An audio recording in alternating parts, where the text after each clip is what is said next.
अरे रुको, आप ही अपने पास रखिए। अब ये क्या है? वो ना कल मैं बाबा जी के पास गई थी, तो उन्होंने कहा कि आने वाले कुछ दिन आपके लिए अच्छे नहीं हैं, आप पर कोई भी संकट आ सकता है। अच्छा। हम्म, तो उन्होंने आपकी रक्षा के लिए ये ताबीज़ बना कर दी। इसे आप हमेशा अपने पास रखिए, ये आपको हर प्रॉब्लम से प्रोटेक्ट करेगा। देखो तुम ना अपने अंधविश्वास के चलते इतनी पागल हो चुकी हो ना, तो तुम्हें कुछ समझ नहीं आ रहा है।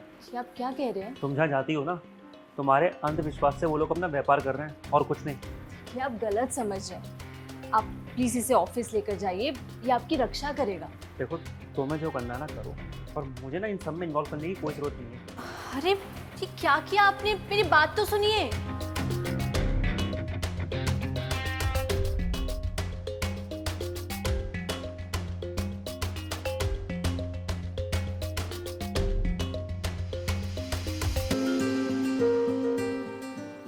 नौ बज गए हैं, मोहित अभी तक घर नहीं आए हैं। मैं कॉल करके देखती हूँ। Switch off? Phone switch off क्यों जा रहा है? मैंने इनसे कहा था बाबा जी की बात मान लें, वो ताबीज ले जाएं। ये मेरी सुनते कहाँ हैं? और कॉल करती हूँ। स्विच ऑफ जा रहा है इनका नंबर। क्या करूँ मैं? इनके दोस्त को कॉल करूँ? हेलो, अब मोहित ऑफिस में है क्या? 4 बजे? पर मोहित अभी तक घर नहीं आए हैं। वो आपको बता के गए कहीं?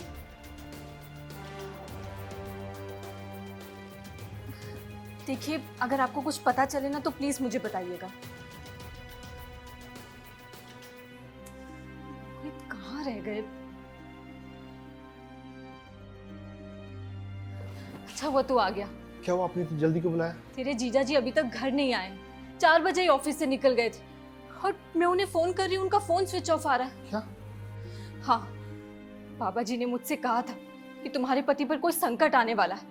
उन्होंने ना ताबीज भी दिया था, पर तेरे जीजा जी ने फेंक दिया। दीदी आप शांत हो जाओ। पता नहीं वो कहाँ होंगे, किस हालत में होंगे। आप टेंशन मत लो, आप बैठो, मैं पता करता हूँ।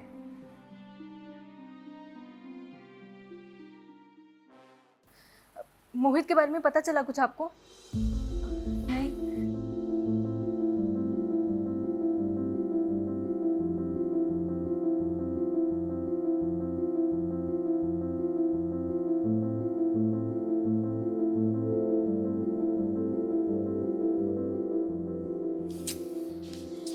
क्या वो कुछ पता चला? नहीं दीदी, हर जगह फोन कर लिया, कहीं से कुछ पता नहीं चल रहा।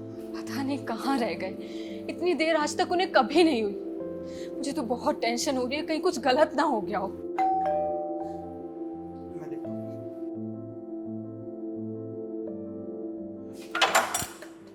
अरे जीजा जी, आप कहाँ थे इतने टाइम से?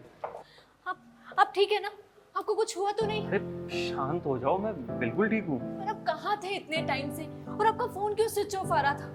मैं बहुत डर गई थी, मुझे लगा आप पता नहीं कहाँ हैं, किस हालत में, आपको कुछ हो ना गया हो। अरे जैसे ही मैं ऑफिस से निकला तो राहुल का कॉल आ गया था हॉस्पिटल से, उसका एक्सीडेंट हो गया था।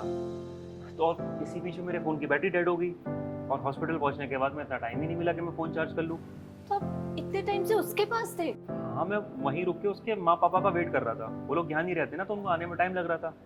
अब अगर मैं भी आ जाता तो वो बेचारा हॉस्पिटल में अकेला रह जाता, तो इसीलिए मैं हॉस्पिटल में रुक के अंकल आंटी का वेट कर रहा था। पर अमन, तू यहाँ कैसे? वो मुझे दीदी ने कॉल करके बुलाया था। अच्छा। वो आपका कॉल नहीं लग रहा था और दीदी ने बताया कि आपने बाबा जी की ताबीज़ फेंक दी थी, तो हमें घबराहट हो रही थी और दीदी को लग रहा था कि आप पर कोई संकट है। अच्छा, तुम पागल हो गई हो क्या? वो मैं तो बस। अरे अब तो तुम्हें यकीन हो गया ना कि मुझे कुछ नहीं हुआ, मैं अपने दोस्त से मिलने हॉस्पिटल गया था और तुम्हारा ये बाबा झूठा है। अरे देखो, जैसा तुम्हारे बाबा ने बोला ना, ऐसा कुछ नहीं हुआ और ना कभी होगा। अरे ये लोग सिर्फ अपना बिजनेस कर रहे हैं और तुम्हारे ट्रस्ट का फायदा उठा रहे हैं।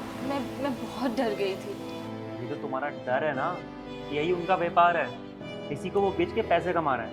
मैं समझ गई हूँ आप मुझे क्या समझाना चाहते हैं। I am really sorry. मैं जो कर रही थी वो बहुत गलत है। प्लीज मुझे माफ कर दीजिए। It's okay. चलो, अच्छा है कि तुम्हें समझ में आ गया। अंदर चलते हैं।